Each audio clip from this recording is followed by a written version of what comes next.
Have you ever wondered how your memories and a hard drive have a lot more in common than you think? You see, with a hard drive, when you save a file, it's saved. And when you delete a file, it's deleted. It's gone. Well, not really. It's still there, but we can reconfigure it. Well, you know what? Our memories work the same way. And if you want to change a memory, change the effect that a memory has in your present moment experience and introducing a new experience into your now, understanding what we have in common with our memories and a file on your hard drive is so important. That's the topic for today's show. See you soon. Hey guys, how are you? Every once in a while, Source drops this little nugget of wisdom into my awareness that in one simple understanding or statement, it can take something that I've been studying for years and just clarify it so clearly and profoundly and perfectly. Well, this morning was one of those mornings. I actually was going to do a live anyway, and I had another topic, but this one just popped into my head, and it was like, oh yeah, that makes sense. Have you ever had that before? You're trying, if you will, to figure something out, and you kind of got it, you don't have it, and then all of a sudden it's like it clicks, and you go, oh, okay, now I get it. Well, for me, this morning was one of those mornings, and I captioned this: "What does your memory and a hard drive have in common?" It's really kind of cool. Let's go to Mr. Flipchart. Now I'm just going to freehand this a little bit, so it's not based on any of the geometrics charts specifically, but we'll just sort of go with it. This is my new flip chart, but I'm not necessarily sold on it entirely. We'll see how it goes. So think of this as your subconscious mind, right? And this is your conscious mind. So you guys know all this stuff, but anyway. Oh, hey Cheryl, how you doing? Oh, this is really good. So our subconscious mind is where our memories live, right? It doesn't want us. You have to kind of really be determined in your printing, especially when you spell it wrong. Well, there we go. Anyway, there we go. Yeah, I'm going to have to keep looking for a better one. So anyway, so your memories, and the reason they're in the subconscious mind is you're not aware of all your memories. I mean, if you were aware, like if all your memories, if all of them were up here, you'd go a little bit crazy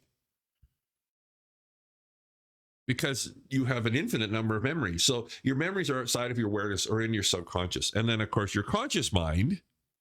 So when you remember something, when we remember something, what we're saying is we're bringing it from here. Whoops, shoot. See, I'll get this figured out yet. We'll fill that in here. Oh, goodness. Well, we're going to do it. We're bringing it from here into here. So when you remember something, it's moving from your subconscious mind and it pops into your conscious mind. That's, oh, I remember that. So for instance, I have no idea why that's popped into my mind. There's probably some deep, disturbing meaning to it. But I would have been, oh goodness, early 20s probably. I went to Callaway Park with my cousin. I had long hair still, and it was permed. Anyway, moving along. I don't know where that come from. I got to call a therapist. Anyway, I have a picture of it somewhere too. That would have been the 70s. Yeah, late 70s with the 70s shirt and the whole thing. Anyway, moving along. So all our memories and everything are in here. And a lot of the work that we do, or a big component of the work that we do, is managing these memories, especially the ones that we would classify, let's say, as traumas or belief systems. And these are big teachings, but we'll just use them as handy labels. So the memories that are sitting there, the traumas, the belief systems, all that stuff is sitting in your subconscious. And so one of the things we do, and there's so many different really cool ways of working with them, is about releasing them. I talk a lot about releasing trauma, right? Releasing those memories from the past that are traumatic to us. Now, if we flip to manifesting, and this is one of the one of the foundational truths when you're manifesting is that you're not trying to change. This is really powerful. You're not trying to change what is. You're replacing it, or a better word is displacing it with what you want to see. All right. So, and that often trips us up because we go, I want to change whatever this is in my experience. So by, of course, focusing on what you want to change, you're vibrating like what you want to change, which is a wonderful way of creating more of what you want to change. So the way that you do that is you focus on what you want to experience, which brings that in and displaces what is. Now that's really great, except for, make sure I've got this right here, except for all these guys. Because here's what happens. You go, I would like this new experience. Now that new experience, you're consciously introducing here, right? So, but as you're introducing that, guess what it hits? It hits these guys. It hits every memory. It hits every belief system. It hits every trauma, and they're kind of all interwoven, that says you can't. So it holds that. So it holds whatever you're currently manifesting in your life experience. It holds that, and it tends to replicate it and replicate it and replicate it. So here you're trying to introduce what's new, but it's like it hits this. It's like it comes down here, and boom, it hits this and bounces off. So you're trying to do this, like, oh yeah, I got to fix, got to work here, got to work here, I got to release this stuff, I got to get rid of them, kind of thing. And here's where the truth was for me, in the way that your hard drive works in your computer. And this is a fairly basic understanding of it. When you delete something on your computer, you see a file, you go delete. That file is still there. It's just that what your computer does, it is allows that file to be written over. So you go, I don't want this file anymore. You delete it, but it's still there. That file is still there. And actually, probably many of you guys have done this before. And there's programs that you can use if you accidentally delete a file. It'll go in, it'll search for that file. And it'll bring it up, and you can go, oh no, I didn't want to delete, I don't want to keep it. So this is what happens when we're releasing traumas, belief systems, blah, blah, blah, all that kind of stuff. It's not so much like they go away, but what it does is it allows them to be written over. Okay? So this is important to remember. So every memory that you have, that when you're trying to introduce something new, these old memories come up and say, that'll never work. It's not possible. I mean, how are you going to do it? On and on and on.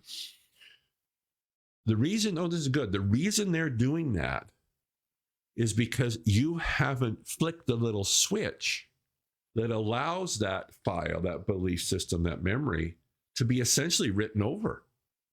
And I think this is the thing. And Neville Goddard talks about it a lot. He calls it revision. And so with him, revision is if you have a memory or memories that you don't like, change them. Right? So then here's what people say. People say, well, you can't change what's happened. And then my comment to that is, where is that happening?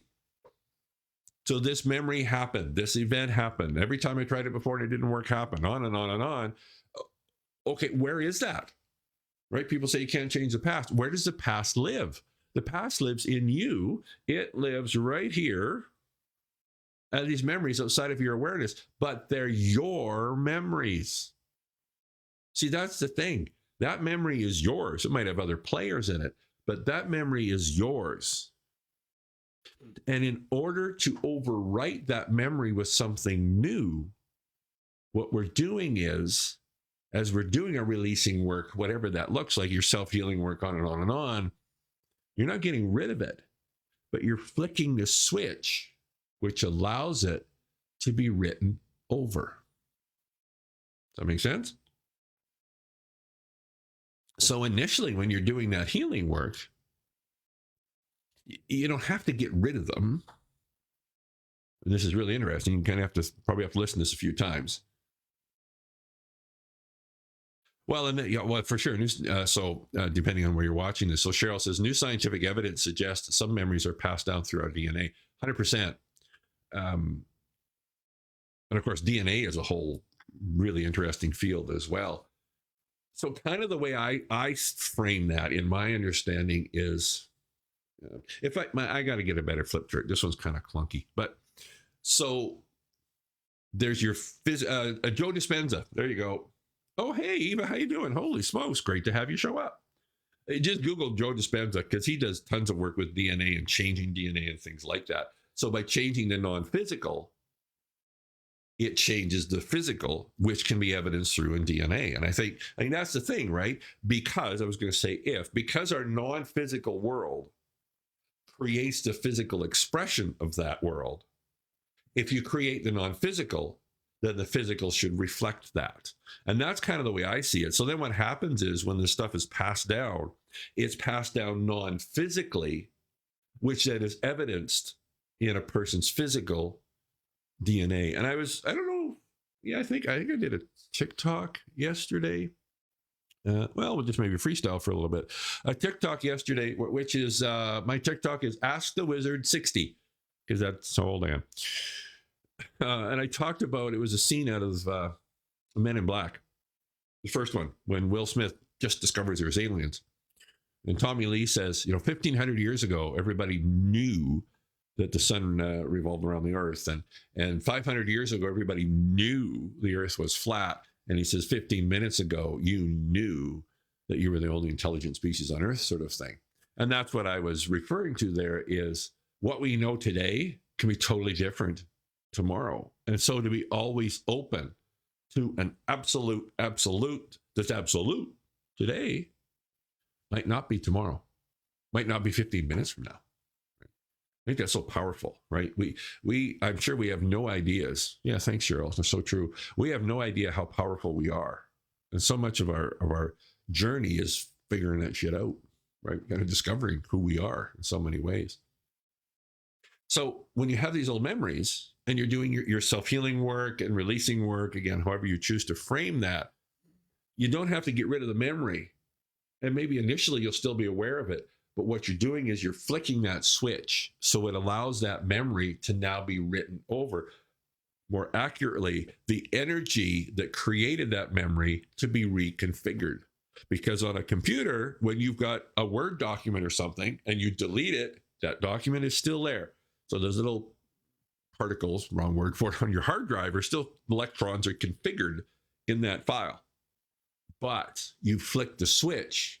Now, what does that switch allow all the little electron, probably the wrong term, go with it, to reconfigure themselves, right? They're not going away, but they can be reconfigured. What are they called? Oh, sectors, I think it is. Boy, it's been a long time since I studied this stuff, like little chunks on the hard drive. Packets? Don't know. Anyway, so these packets, we use that word, configure into this file. Now, when you delete the file, it's still there, but the packets are now released that they can be configured as something different.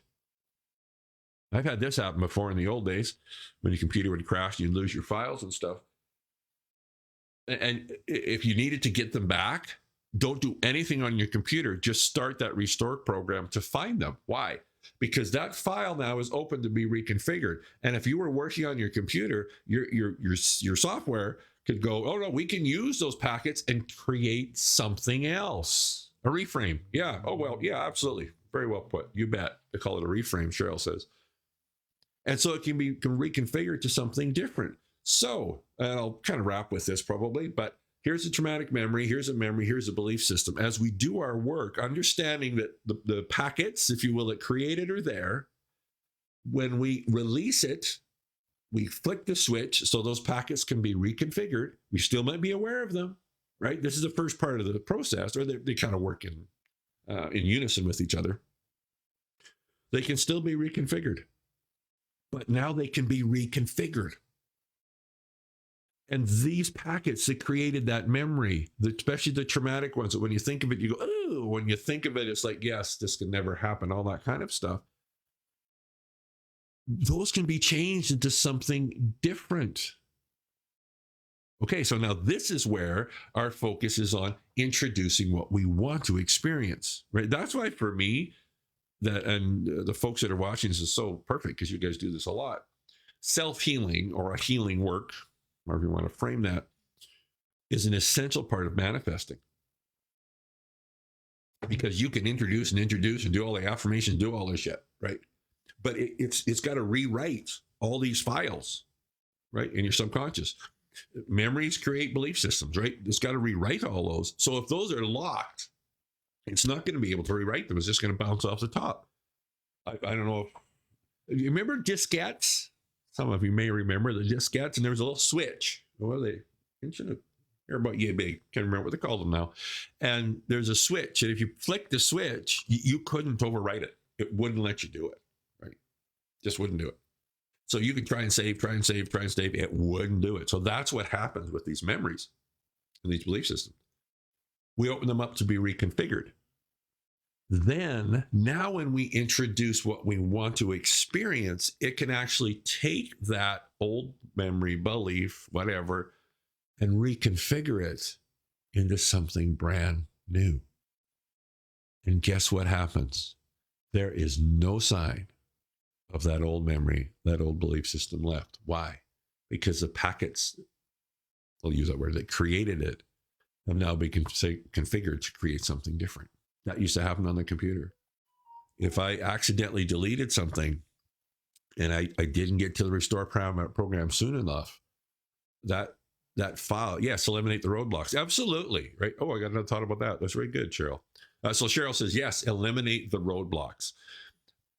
So you couldn't get that file back. It was gone. Once it was written over, it was gone.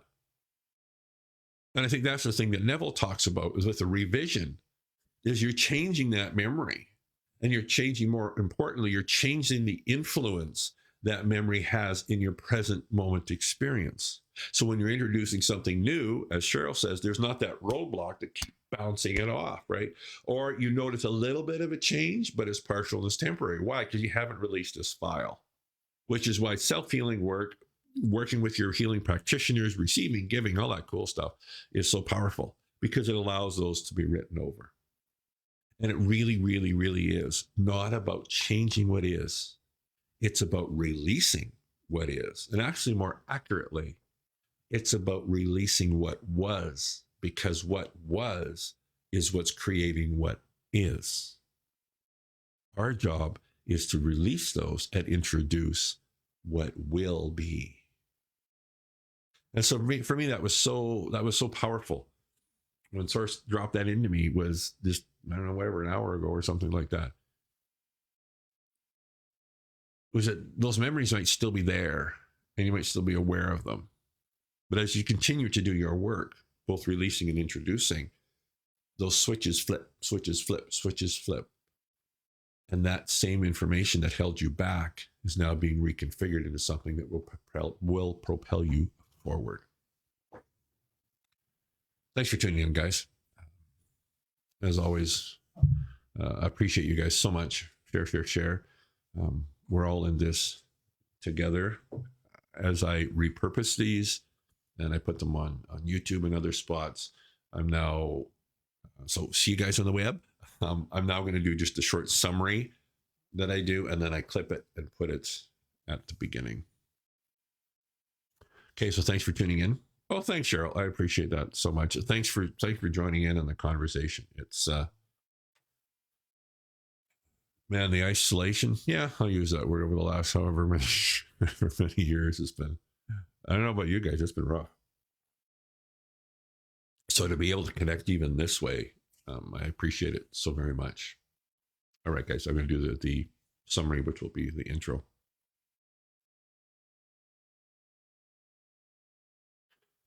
Have you ever wondered how your mind, and I'm going to start again.